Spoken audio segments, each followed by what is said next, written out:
Magandang hapon mga bata! Ngayon, tayo ay magbalik-aral. Sino ang nakaalala sa inyo kung ano ang ating klase kahapon? Tama! Mabutit alam ninyo kung anong klase natin kahapon. Ito ay tungkol sa pag-alis ng mantsa sa damit. Ngayon, kailangan ko ng inyong tenga upang kayo ay makinig sa ating bagong klase. Ito ay tungkol sa pamamalansya ng damit.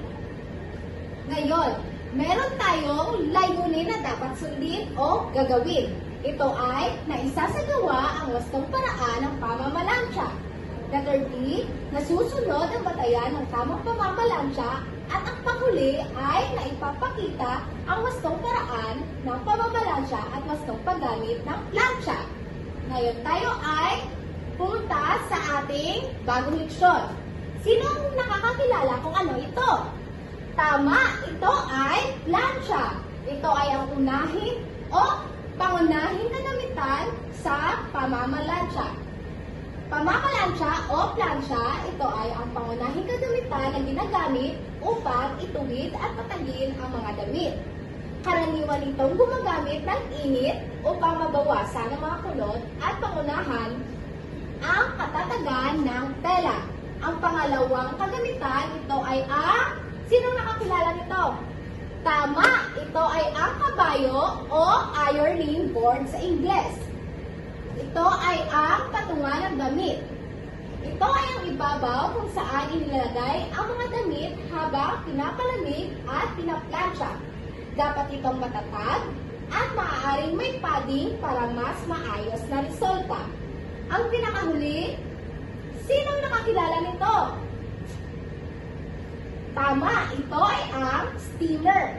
Ito ay isang alternatibong kagamitan sa pamamalansya na gumagamit ng steam o singaw upang ituwid ang mga wrinkles o gusot sa damit. Madami itong kagamitan at angkop sa mga maselan na materyales. Ngayon, tayo ay pumunta sa mga hakbang kung paano tayo mamamalansya ng damit. Ang unang hakbang ay ihanda ang damit.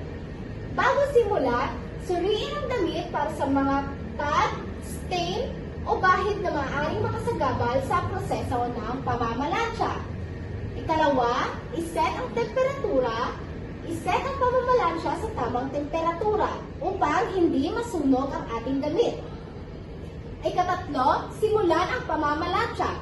Magsimula sa mga mas mahabang bahagi ng damit gaya ng dulo. Magpatuloy sa mga mas mataas na bahagi tulad ng dibdib at batok. Ang ika-apat na hakbang ay gumamit ng steam o spray kung kinakailangan. Gumamit ng singaw mula sa pamamalansya o spray bottle upang mas maayos na matanggal ang mga gusot. Ang ikalima ay ilipat ang damit sa isang malinis at tuyo na lugar upang matapos ang proseso. At ang panghuli, ito ay iwasan ang pagtatapat ng damit sa iba pang mga bagay habang ito ay mainit pa upang hindi ito muling magusot. Ngayon, meron akong inihandang maikling video upang kayo ay makakita kung paano talaga magpamalansya ng damit. Ito sa ating leksyon sa edukasyon, pantahanan at pangkabuhayan.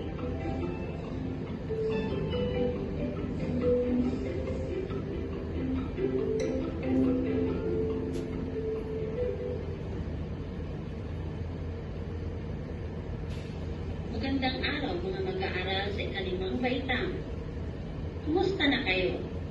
Ako si Teacher Alma, ang inyong guro sa araw na ito. Ang pamamalansya ng polo. Sa pamamalansya ng polo, unahin natin pansahin ang premyo. Pero bago yan, kailangan timplahin muna natin ang init ng plancha upang maiwasan ang pagkasira ng damit. Lansahin natin ang premyo.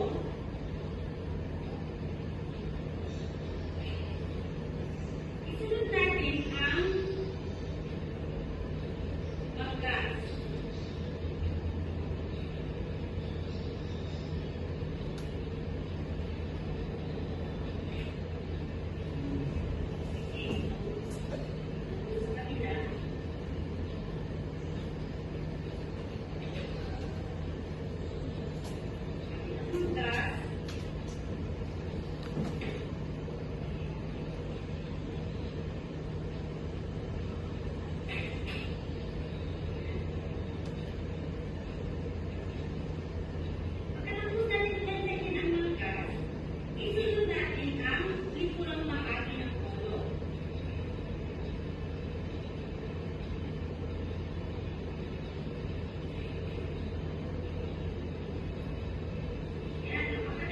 lamang ang pamamalansa ng polo. Katapos natin maglansa ang itong bahagi, ay isunod natin lansanin ang harapang bahagi ng polo.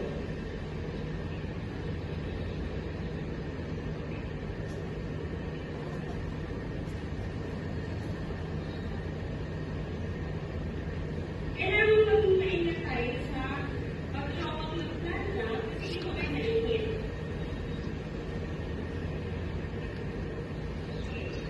Sa tulad po ng mga bata sa ilalim ng baitang, kailangan dahan-dahanin muna natin ang pag-aaral ng pamamalansa.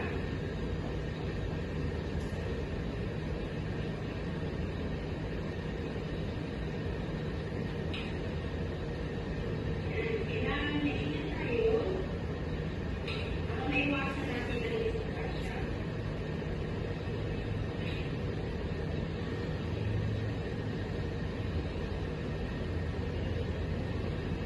Kapag ito naman ay may mga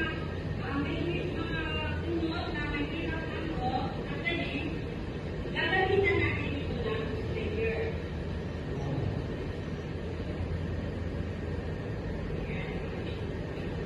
Pagkatapos niyan din sa tapang bahagi, ay isunod naman natin ang likurang bahagi ng polo.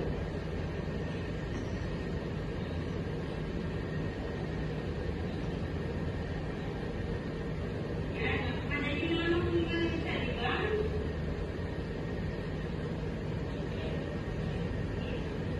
Sa ilang minuto lang, tapos na natin palitain.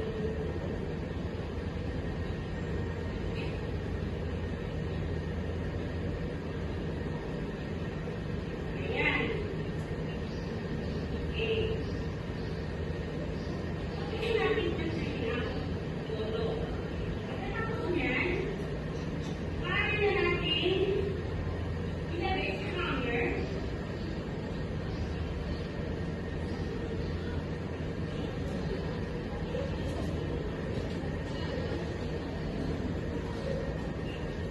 At ilagay sa gitna.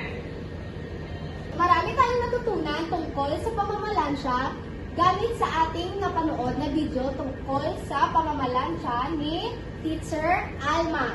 Ngayon, ako ay may inihandang aktibidad tungkol sa ating leksyon. Hahatiin ko kayo sa 4 na grupo at bibigyan ko kayo ng aktibidad na isang pag-ate kung paano ipakita ang tamang pamamalansya ng damit. Ngayon, maghanda kayo sa ating pagsusulit.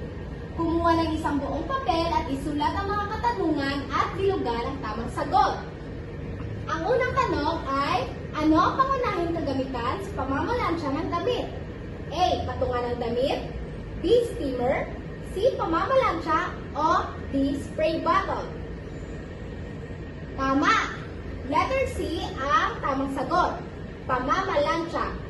Ang ikalawang tanong, ano ang unang hakbang sa pamamalansya ng damit? A. Iset ang temperatura. B. Ihanda ang damit. C. Simulan ang pamamalansya. D. Gumamit ng steam o spray. Tama! Ihanda ang damit. Letter B.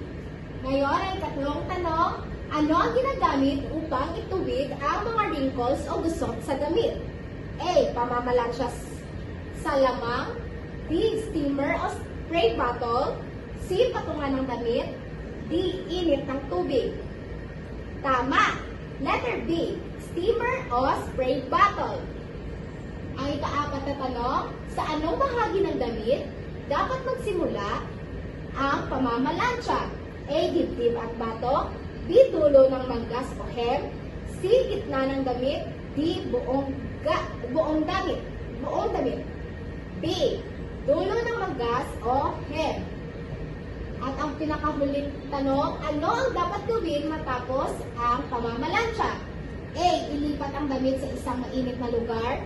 B. Ilipat ang damit sa isang malinis at tuyo na lugar. C. Gumamit ng spray bottle. D. Iulit ang proseso ng pamamalansya. Tama! Letter B ang tamang sagot. ilipat ang damit sa isang malinis at tuyo na lugar. Ngayon, pumunta tayo sa ating takdang aralin. Sa inyong takdang aralin ng kwaderno, isulat at sagutan ang tama ang bawat katanungan. Number 1, ano ang pangunahing kagamitan na ginagamit sa pamamalansya ng damit? Ikalawa, ano ang layunin ng patungan ng damit? Ikatlo, ano ang ginagamit sa mga masela na materyales sa pamamalansya? Ikaapat, ilan ang hakbang sa pamamalansya ng damit? At ang panglima, ano ang dapat gawin matapos ang pamamalansya? At doon natatapos ang ating klase. Maraming salamat sa inyong pakikinig.